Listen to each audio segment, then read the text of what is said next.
Всем привет! Примерно год назад я приобрел себе игрушку, на которую я сейчас записываю для вас обзор. Поиграл, а точнее прожил в ней 3-4 месяца ввиду карантина, и это были мои лучшие месяцы всего 2020 года. Потом разработчики ввели в игру такой ресурс, как железо, где на ее добычу хорошо было бы ходить в пати от 3 человек и более, и одиночки стали уходить из игры. Игра пустела, и от скуки пришлось ливнуть и мне. Игра на то время настолько потеряла игроков, что дошло до того, что наш клан ездил на битвы с европейских серверов на сервера Северной Америки. Но не суть. Спустя время я решил вернуться в игру, посмотреть, что изменилось, и сделать на нее обзор. Но вот сразу же я напоролся на неудачу. За то время, пока я не играл, было аж 2 вайпа, и весь мой прогресс на нуле. Так что, надеюсь, вы меня поймете и не станете обращать внимание на то, что я возьму часть материала у других людей, которые уже стримили или записывали игру.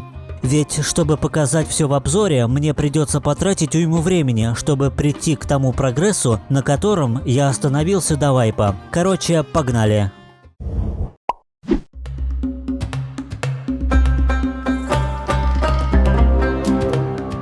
Однажды вращение нашей матушки Земли остановилось, и осталось вращение только вокруг Солнца, вследствие чего пригодными для жизни стали оазисы, которые со временем сгорают из-за палящего светила.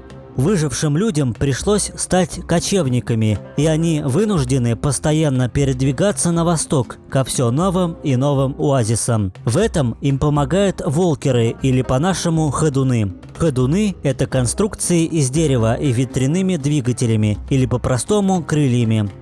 Ходуны можно приспособить как для переносной базы, так и для добычи ресурсов или даже боевых действий, а некоторые из видов предназначены исключительно для базы или исключительно для боевых действий.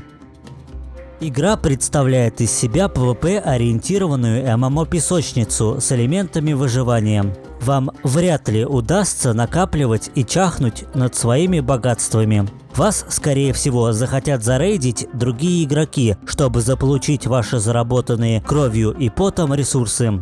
Игра как бы принуждает примкнуть к сообществу, и чем оно больше, тем оно богаче и там относительно безопасней. Крупные стычки с другими кланами – это отдельный и весьма увлекательный вид геймплея, который не оставит равнодушным никого. Ведь кланы могут захватывать оазисы, и от этого формируются целые политические игры со своими интригами и скандалами.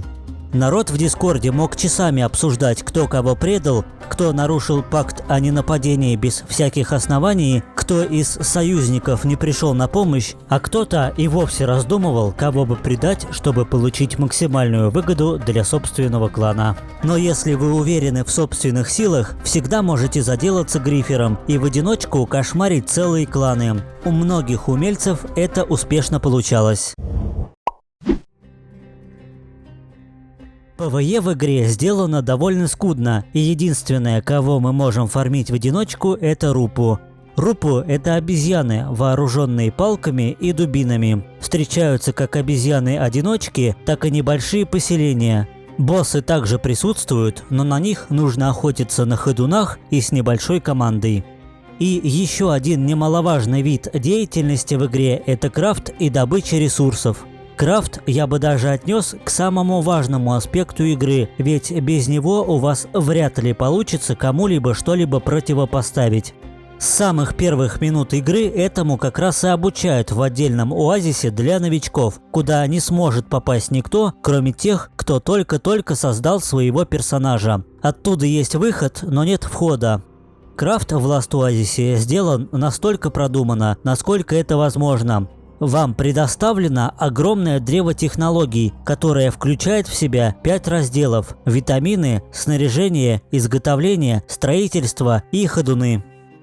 Витамины представляют собой флаконы с зельями и служат для усиления характеристик, а также без некоторых витаминов нельзя будет заложить на строительство ходун, или же нельзя будет крафтить определенные вещи в виде оружия и снарядов.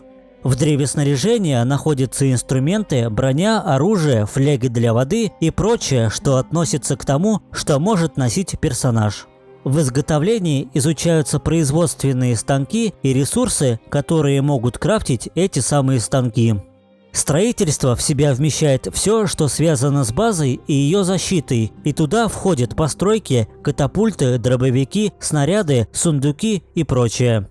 И, наконец, самое интересное – ходуны. Эта ветка насчитывает в себе порядка 21 ходуна и их улучшений. Например, там есть такой ходун, как паук, который представляет из себя, как это ни странно звучит, паукообразную конструкцию, которая вмещает одного человека, но при желании на него могут залезть и еще несколько кочевников. Этот паук может забираться туда, куда другим ходунам будет недостаточно мощи взобраться. Также есть лодочный ходун. Его я бы назвал самым популярным ходуном в игре. Для одного человека это самый идеальный вариант.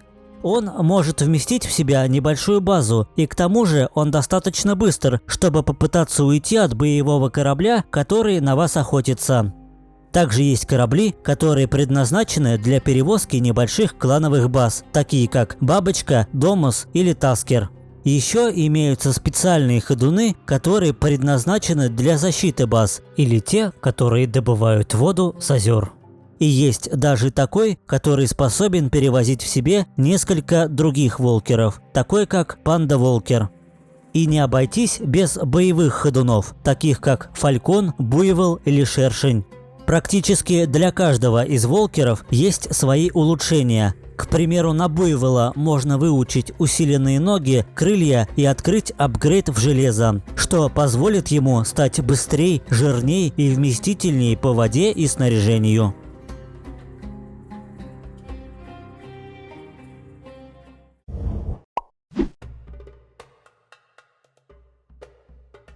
Для того, чтобы выучить самые простые технологии, понадобятся фрагменты, которые можно получить, фармя так называемые корабли, потерпевшие крушение. И иногда их можно выбить с рупу в качестве дропа. Но также их можно отнять у других игроков, загриферив их, если они будут носить их с собой. А чтобы изучить более продвинутые технологии, придется перерабатывать фрагменты в табличке в специальных переработчиках. На сложных картах можно найти одноразовые переработчики, и также на карте может находиться многоразовый, который будет там стоять на протяжении всей жизни оазиса. В одноразовом переработчике можно получить одну из 3 видов табличек, по крайней мере, мне больше одной не проколо. Эти переработчики появляются рандомно и уничтожаются практически сразу после использования. А переработчик многоразовый вмещает в себя 400 фрагментов и 1000 энергии и отдает от 4 до 6 табличек. Такие переработчики отмечаются знаком вопроса на карте. Но не всегда вопросительный знак будет оказываться переработчиком. Иногда это могут оказаться строения, в которых можно добывать фрагменты. Если что, энергию можно получить из ветряных станций, которые нужно изучить и скрафтить. Или можно кататься на волкере, и он сам будет вырабатывать эту энергию. Также в игре появились небольшие торговые станции, которые спавнятся также в рандомных местах. И за флоты, это внутриигровая валюта, можно купить эти самые фрагменты и таблички.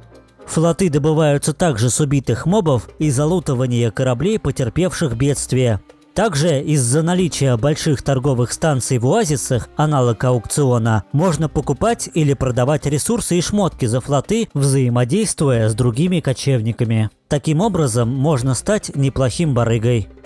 Что касается локаций, то их существует 4 типа. Это легкие, о них я уже рассказывал, средние, сложные и эфемерные. В средних локациях вы встретите меньше разновидностей рупу и ресурсов, чем в сложной. Да и в целом для новичка там будет более спокойно фармить фрагменты и ресурсы для своего первого волкера и постройку первой простенькой базы.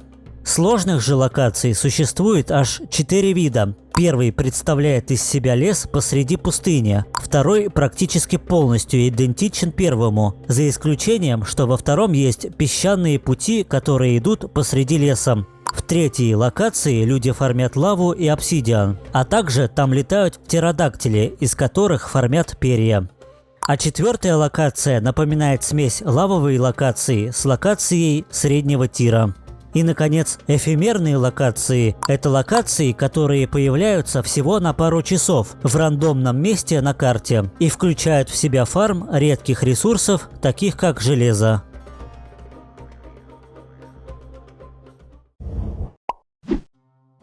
И под конец скажу несколько слов о боевой системе. Она проста, как 2 копейки. Нет никаких скиллов. Есть всего 2 кнопки, а именно ПКМ и ЛКМ. На ЛКМ мы атакуем, на ПКМ блокируем чужие атаки. Но при всей кажущейся простоте не все так просто.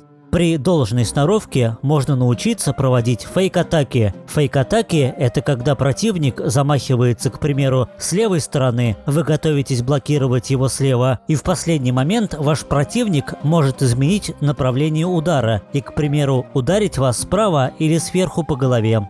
Также, если противник будет бить вас слева, и вы в это время зажмете на замах тоже в левую сторону, получится так, что вы отобьете его удар и мгновенно ударите в ответ своего противника, который уже вряд ли сможет парировать этот удар. Также на любой вкус и цвет есть различные типы оружий: одноручные мечи, топоры, дубины, длинные посохи, двуручные мечи и кинжал. У всех свои характеристики, и все они имеют как и свои плюсы, так и минусы.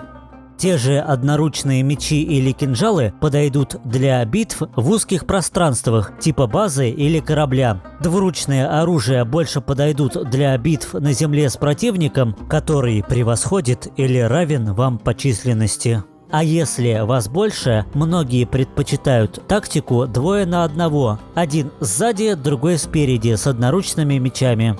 С такой тактикой мало кому удается уйти живым в открытом пространстве. В лесистых местах, если вас застали врасплох, довольно легко уйти при помощи крюка-кошки, который даст вам почувствовать, что вы полуголый Человек-паук.